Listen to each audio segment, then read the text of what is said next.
I felt like there was a loss. And then I realized it's because you don't have your roots, and your roots are your ancestors.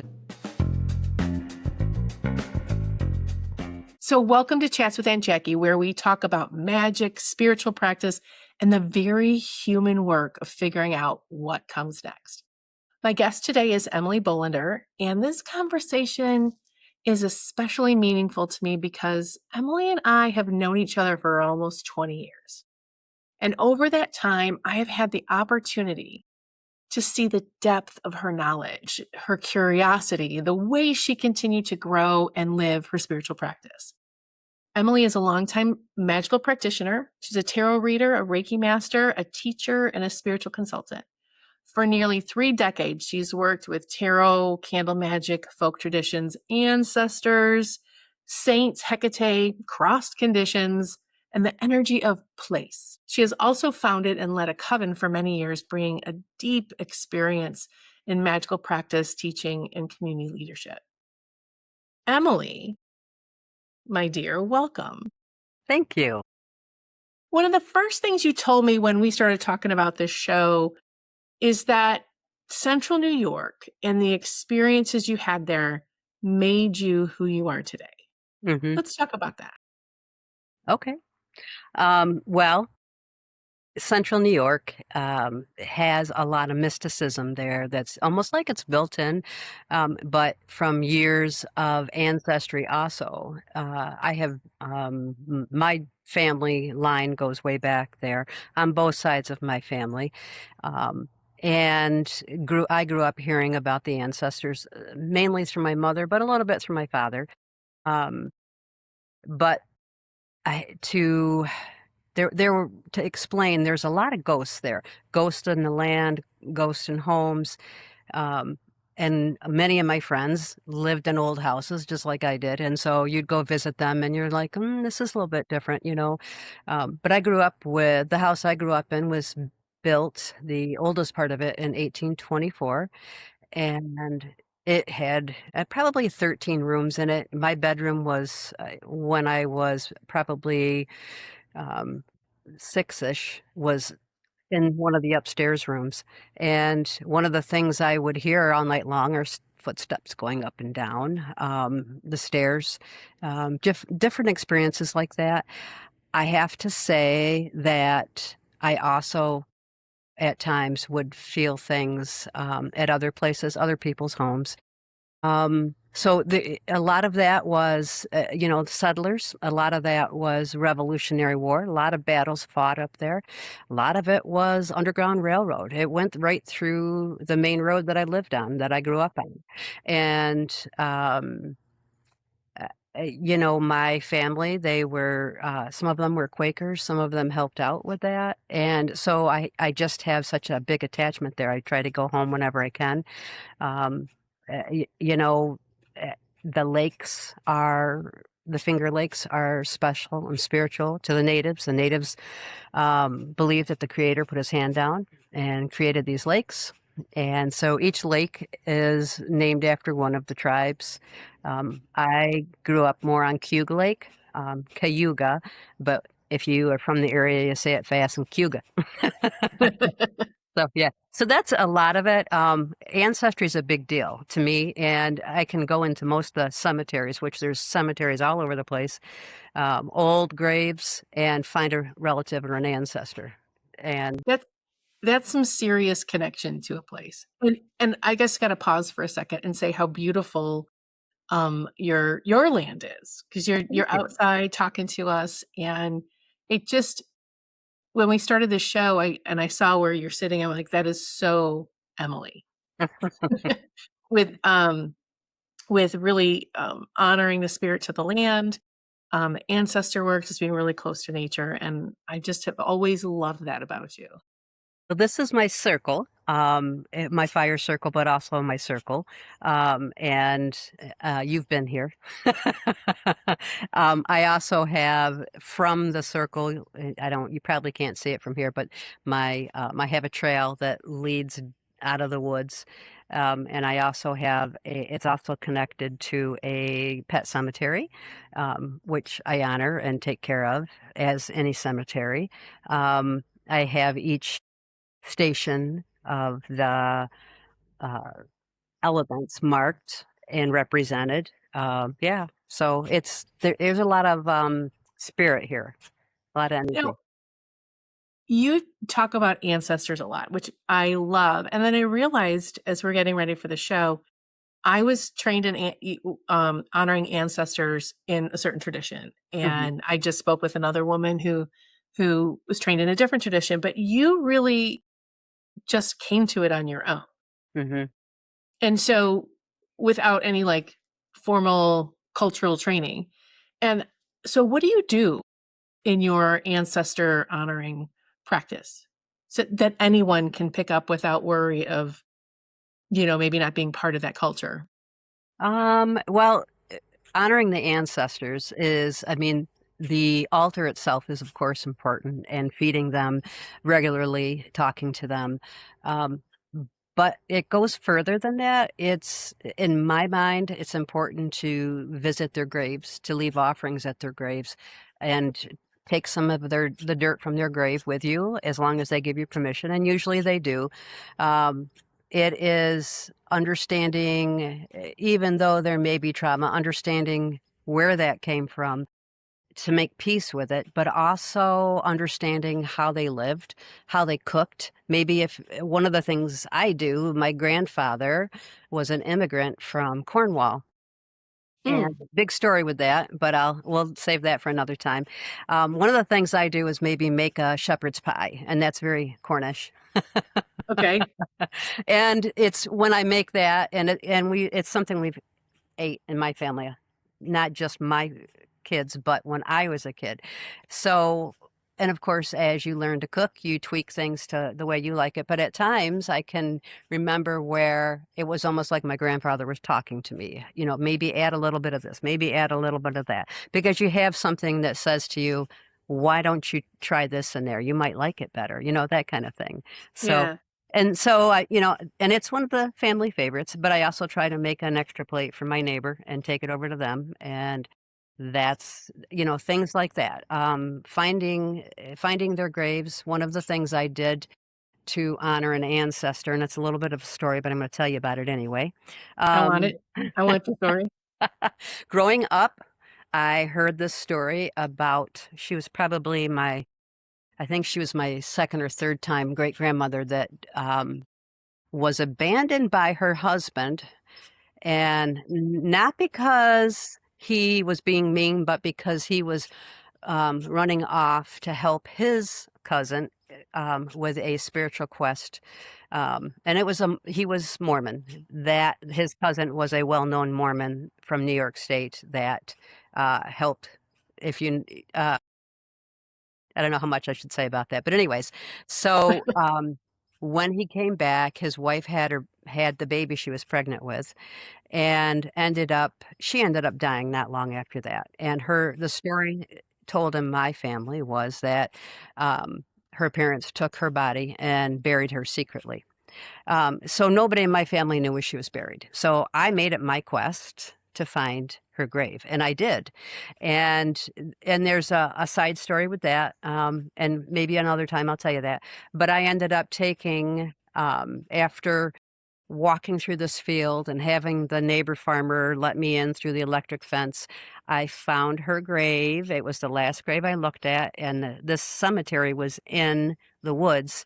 So it was a little bit to find it. And I was able to leave her some coins and some offerings.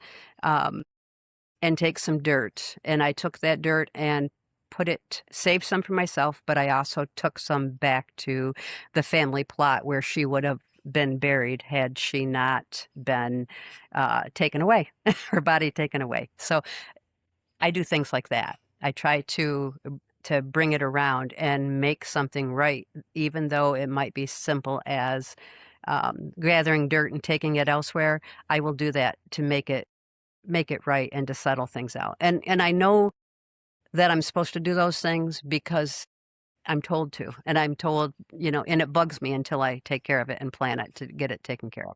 Well, what does that feel like when you get the messages to do a thing? It takes me a minute to understand that it's not just a crazy thought. It is someone telling me, "Hey, you need to do this." And it, I've had it with other situations with other ancestors to find their grave and let it be known where they are because they get forgotten pretty quick. And people don't visit them family wise and honor them like they used to on Memorial Day. That was when I was growing up, that's what we did. We went to the cemeteries, left flowers, made sure the graves were neat, and it just doesn't happen anymore. So whenever I'm in New York State, if I can get to the cemeteries, usually not all of them, but I get to at least two and take care of business. So I do not know, or nor can I get to some of the graves of my ancestors. And so I don't have graveyard dirt. And my dad wasn't buried until recently, so he didn't have a grave site. I mean, Mhm. it passed a while ago, but did not have. So it was hard for me to even look at getting some of the graveyard dirt or honoring going. I can't go to the sites. So what do you do in those cases? If you can't go to the site, Uh-huh. um, if you can, there's a thing called Find a Grave, and if you can have somebody from Find a Grave take pictures for you, you can print those off and put them on your ancestor altar. Um, and that's something I've done. I've years of cemetery pictures within my phone. um, but that's one thing I would do and start from there and then ask the ancestors to help you get if you can't get there because of circumstances or is the graveyard just you can't access it at all. Usually they have to make them accessible for people to get into, for family to visit them. And I know that was one of the things I was told when I did it for this great great grandmother that I told you about. They have to, even though you had to go through a farmer's field to get there that was all fenced off, he had to let you in so that you can get in there. So that's the other thing. Sometimes you have to put a little work into it, but once you put the work into it and start showing that you are genuine and what you want to do, things are going to get easier. It's you take one step and see where that leads you. That's how I always do it. I take one step and see where it leads me. And you don't live in New York anymore. You're in Michigan, I which am. is how we met because we're both Michiganders.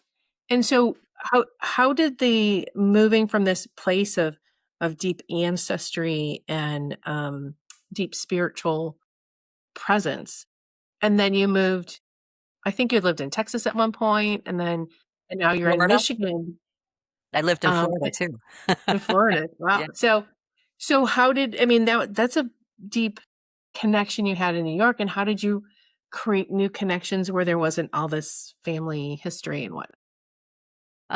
It took me a while to understand that what it was that I was carrying around that I couldn't, I don't know how to put it. Like, I felt like there was a loss and I didn't know what that was. And then I realized maybe during a deep think session that it's because you don't have your roots and your roots are your ancestors and the buried there. One of the things that helped with that is my mom was generous with old ancestor belongings. So she gave me several things, dishes. I have dishes. I have, um, let's see, dishes. I have an old cigar, or not a cigar, but a tobacco tin that was someone's. I have books. I have a lot of books that have their signatures in them. And that Wow. is, yeah, I mean, that link right there that just poured over me because crying because I'm like, they wrote that. I have this. It's in my possession, and I'm the keeper of that now, and I'm responsible for that. Um, Things like that. I was given things to keep them because I didn't have their dirt, because I hadn't always been able to get to their grave. I had these things that had their essence, and that helped. I remember finding the signature of my grandmother, and also I found the signature of her husband on something else, and it was interesting putting them together. So my grandmother's signature when she was older after her husband had passed, and then a younger signature of my grandfather, and putting them together, and it was like energetically they were happy to see each other. Mhm. There was this interesting um, change in energy at that time. So um, I want to hear about your ancestor altar, and I also want to talk about how um, when you and I just were recently at the Midwest Shamans Conference together, and which is a beautiful land. It's Yes, a it was beautiful land. It's very, wonderful. very holy, very well tended. But I remember being impressed or in awe by how quickly you connected to the space that you were in, which I've seen you do. We've met each other at convocation and different conventions, and even in the hotel, you could find that groundedness in the place and honoring the energy of the place that we're in. So t- I'd love to hear about how you like get to that moment where you're welcome there. Your energy is welcome and you just find your spot. You know, Jackie, um, I'm actually very shy. Believe it or not, I'm very shy. So I have to, Not with me. not with you, not with you, but to be put into situations with people I don't know, I'm not really good at small talk. So sometimes I guess I kind of psych myself up a little bit before I go out and wander around. A lot of it has to do with a mindset that you're not gonna, things from childhood where you're not gonna get in trouble if you go out there. This is safe. You can go out there. You can be yourself, and no one's gonna judge you. Um, and usually they don't. And Maybe if a they little bit. do, move on, Whatever. lady. Yeah. Um, but the other thing is I might ask for assistance with that by from my ancestors or my guides, my allies. I do that a lot and ask them to walk with me in certain situations, so that I will see what I need to see and know what I need to know. And that's usually what I ask them. It seems like well what you said is your ancestors are with you all the time. And Yes. so you ask your ancestors to help you find your ground in whatever's going on. Hmm. Um, so it's really like your sense of place and your ancestors go hand in hand.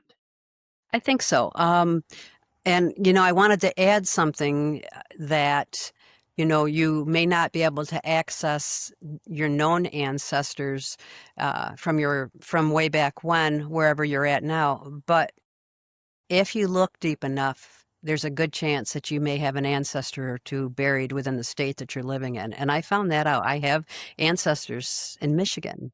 So, and that was one of the trips I made down to see you at Halloween time one year, because Yeah. I had promised my mother before she died that I was going to go to this grave. And this gentleman, his name was Levi Green. He was in the Battle of Bennington, I think it was, in the Revolutionary War. And I had his coat of arms, and my mom talked to me about this gentleman all the time growing up. This is your ancestor. This is your ancestor. So when I found him on Find a Grave, I was shocked that he was in Michigan. And so I grabbed my ride or die and we went down there and found him, and I planted flowers on his grave. We did rubbings of his gravestone and his wife. And then we came and visited you. That was so much fun. So much fun. Um, so what do you when you say your ancestor altar, what does that look like for you? Like how would you teach someone to build an ancestor altar from scratch without, being initiated or trained in a different religion? Um, for me, the first part was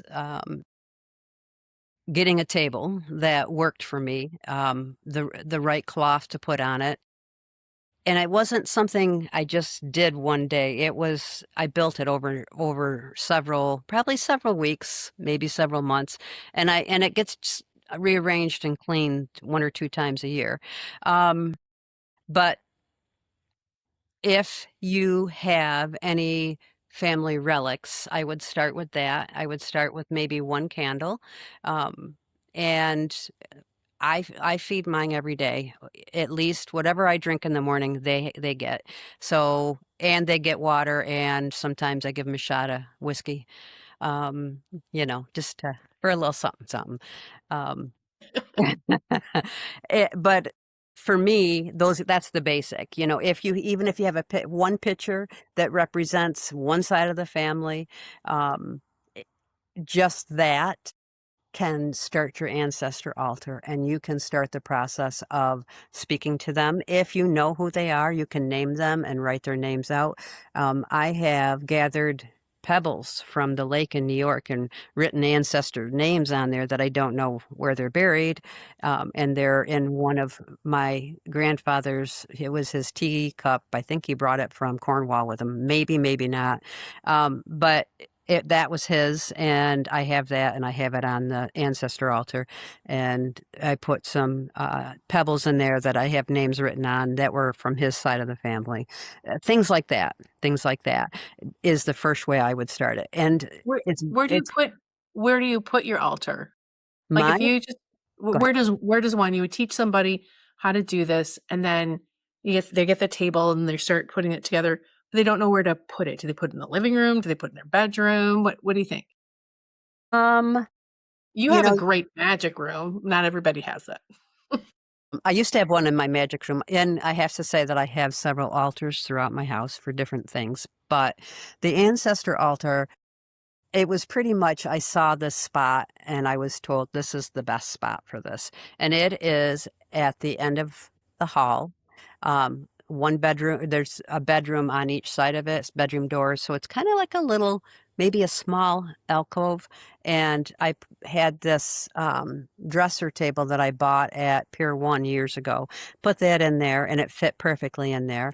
My husband put up a shelf for me, a couple different, regular long one, and then a small one that fit up in the crevice. The old something I picked up at a secondhand store, and that's where I started it. I added an old plate that I put in the middle of it, and I have things around it. I have some things I kind of hide in there. Like maybe something that somebody wrote to me that I don't necessarily want everyone to see it, but I want it on the altar. I might hide it under a plate, not under a candle holder, but under the plate. I have, goodness, what else do I have on there? I have things that when you have a family member that passes away, things from their funeral that I put on there. Oh, the prayer Yep. cards. Prayer card, maybe. If I, especially a family funeral, I will find antique handkerchiefs and take them and give them out to the women in the family. So as they're crying, they collect their tears and they can put that on their ancestor altar. That has a lot of power in it. Um, Yeah.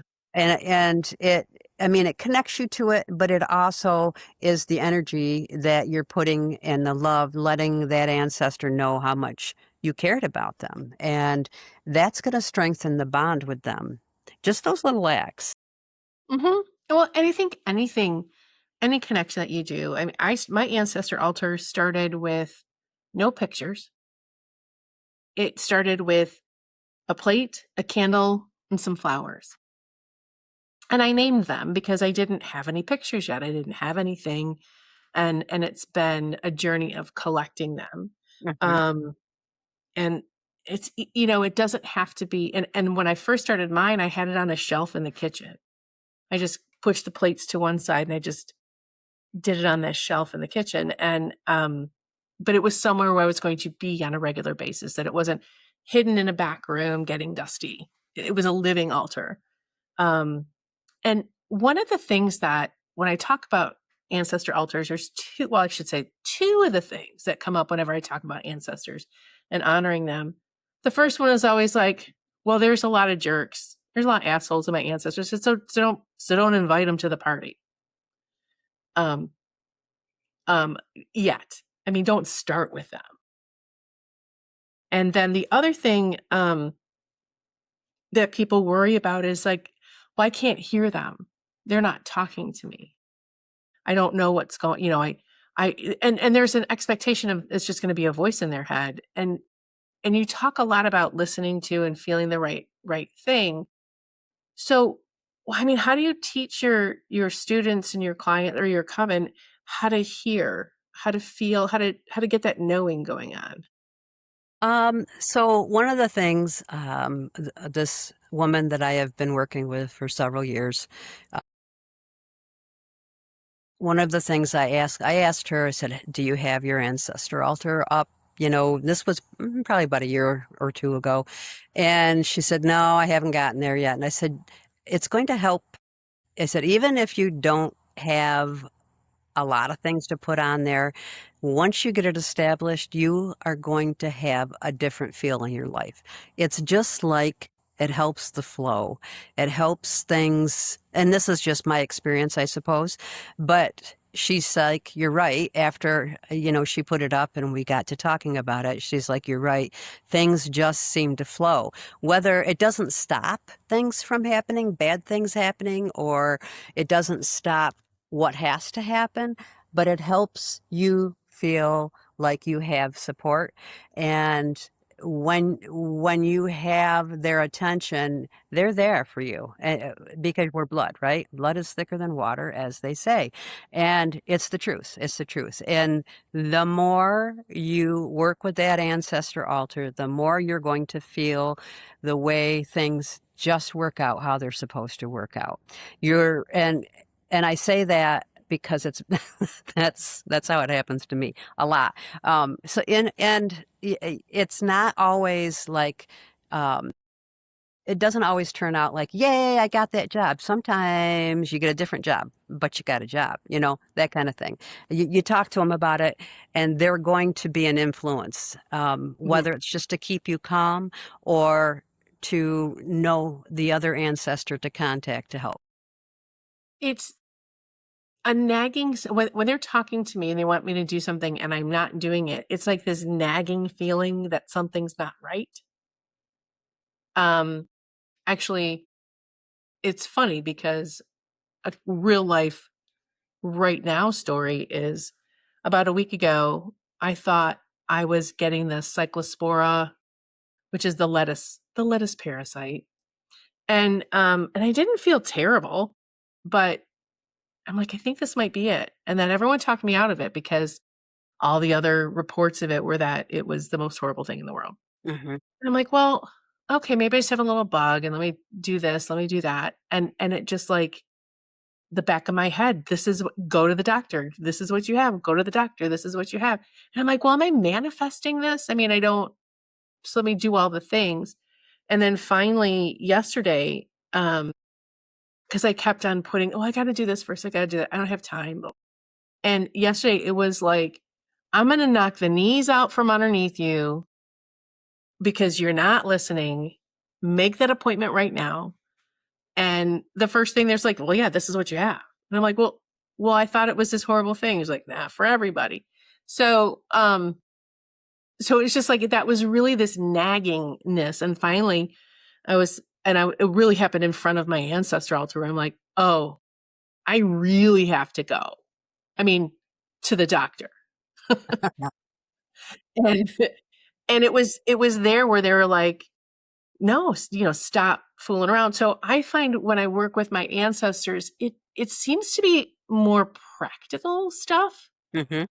Um and um like real life stuff. So like you said, I need a job. This is the job I want. And then they're like, no, you're not gonna get that job. You're But not going to like it. you're not You're gonna not like going to that. like that But job. here's a better one, or here's the one that you're gonna learn the next thing.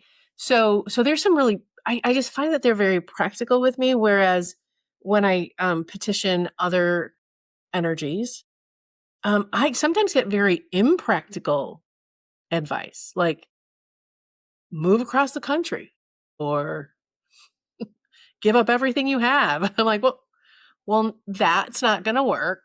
Right. 'Cause I need money. But but I really think that the practical ancestor energy is so important to magical practitioners because it's like This is the battery that you're made from. This Exact is the stuff you're made from. So they become this amazing battery for your intention work, for your magical work. Um, Not to say, oh, I'm just using my ancestors, but that relationship with them, because if you don't build a relationship, they're not going to listen when you. right, right, exactly. And I think that brings us to that anchoring in place wherever you are. Okay, so I was talking with a woman who immigrated from another country, and we were talking about ancestors. She goes, "Well, my ancestors aren't here, blah blah blah." And I said, "Well, aren't they with you all the time?" So we had this great conversation that went deeper and deeper about she's really creating her sense of place here. Her ancestors aren't here, and I love this idea of getting the dirt from the grave. So it's almost like that dirt is now a sense of place for you right now. Hmm. Yeah. Maybe I'm not making any sense, but I feel like having the dirt helps with your connection with them, but it also works really well when you need an umph to some of the work that you might be doing. Um, that dirt is going to help you with that. This is what I did a few years ago. Um, the cemetery where my parents are buried, and I have a brother buried there and a couple nephews, that kind of thing. And I actually have my plot there. My dad bought us all plots before he passed away. There is a a crick that goes through it, and I have memories of playing in that while my parents visited the graves, and my dad would dig horseradish out of there. And so I had my husband get down there in the creek and get me a big bottle of water from there. So I came home and I took that water, not all of it, but enough, and washed candles with it. And then I sprinkled the grave dirt from my parents on these candles, and they and let it dry. And those are powerful candles. And I only so, use and those them, candles are not for ancestor service, they're for other things. those candles. Mhm.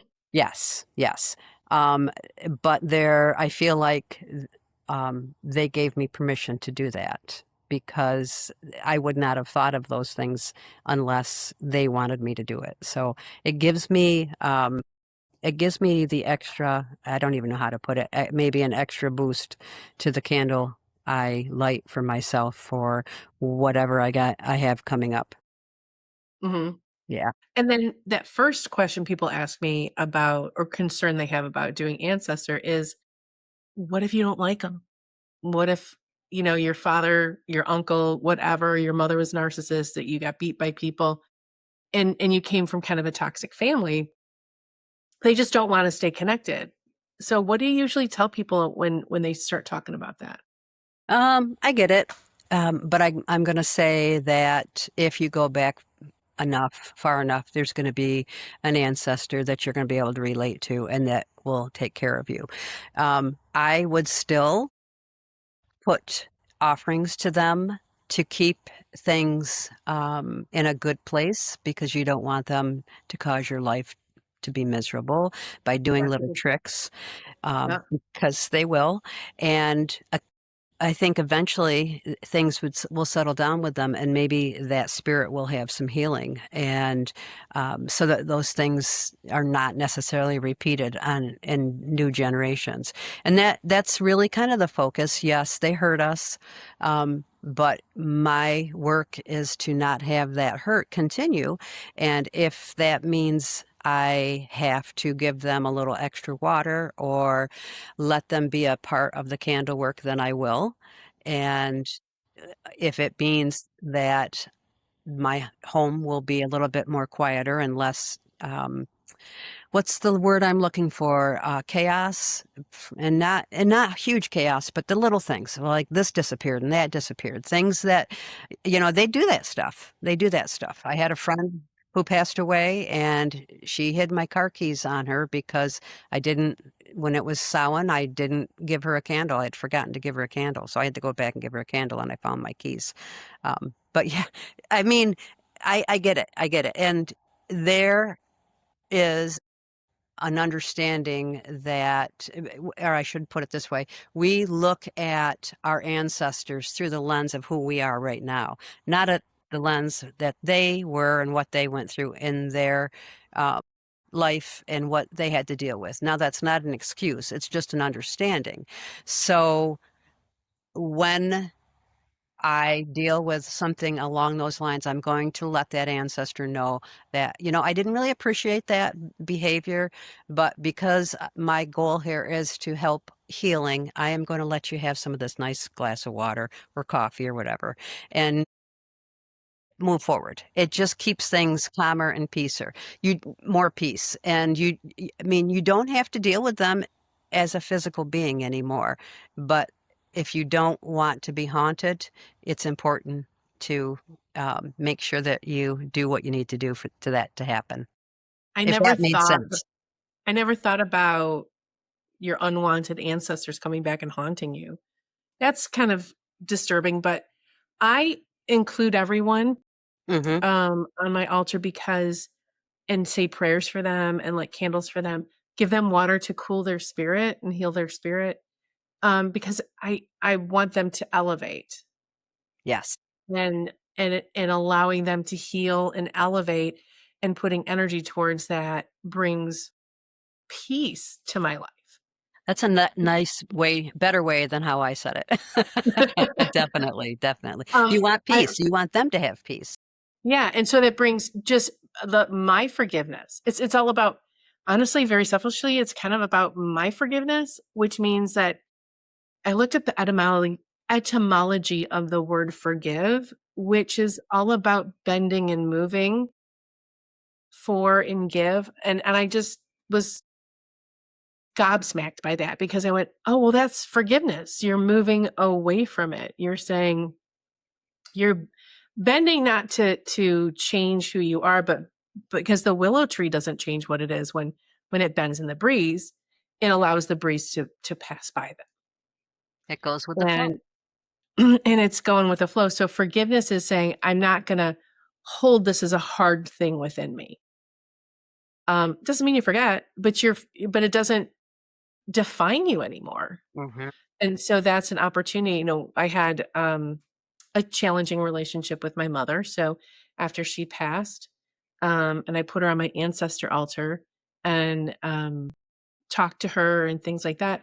I'm working through my stuff, to be honest with you, because you can tell them all your stuff and how things affected you. I did I did a show a couple of shows ago. We did a show about how we as parents of adult children become the family legacy. It's coming from us because we're working from our perspective and our experience, but our kids only have what they're experiencing from us. And so that's kind of the same thing with ancestors and ancestors are, I mean, they're so tied to place and um because that's where they're buried. Um and I loved how you talked about cooking for your ancestors. I do think cooking connects you to your ancestors in a big way. Um I love it. And I forget to do it. I'm not gonna lie. I forget about them sometimes as I get busy in my days and weeks. So my altar is in the living room, which breaks tradition from what I was taught, but it keeps them a part of my life. Like I said, I can't put them in a corner dusty or in on the floor or something like that because I just kind of they're not there. I like them in my face. That's my feeling. I agree. I mean, I know that there is real specific ways that different belief systems want you to do an ancestor altar, and and I respect that. But I have to do what I have available to me, what I can work with, what works. Otherwise, I'm not going to be able to do it at all. So, you know, yes, I have it in a hallway, but it looks incredible where it's at, and I wish I was inside and I'd take you to look at it, but, They're happy there too. yeah, they are, and I had an elder shaman look at a video and pictures of it, and she was very impressed with it, and she told me there's not a lot I can tell you to do with this. She gave me a few suggestions, but she said it's very peaceful. Yeah. So I'm like, "Okay, I'm doing something right." Well, I want to have you come back and I want to talk about what you do with candle magic because it's different from what I do and compare some of those because I'm intrigued by washing the candles and the different things you do with that. So will you come back and talk to me more? Yeah. Oh, yeah. Yeah. So do you want to share with ways for people to find you?